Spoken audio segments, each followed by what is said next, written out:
একটি ঘরের দৈনন্দিন কাজের অবিচ্ছেদ্য এক সঙ্গীর নাম গিজার। গুরুত্বপূর্ণ এই পণ্যটি সঠিকভাবে বেছে নিতে কি কি মূল্যবান বিষয় আমাদের বিবেচনায় রাখতে হবে, আসুন তা এক নজরে জেনে নেই। সাধারণ গিজারের ট্যাঙ্কের চারপাশে গ্রাসউল থাকায় পানি গরম থাকে RFL গিজারের অর্ধেক সময়, ফলে বিদ্যুৎ খরচ হয় বেশি। সাধারণ গিজারের ট্যাঙ্ক 410 গ্রেড ম্যাগনেটিক SS ম্যাটেরিয়ালে তৈরি, তাই মরিচা ধরে আর টিকেও অল্প দিন।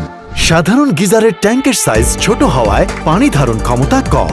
সাধারণ গিজারের হিটারের কভার মেটালের তৈরি, ফলে শর্ট সার্কিটের সম্ভাবনা আছে আর তাই ব্যবহার বিপজ্জনক।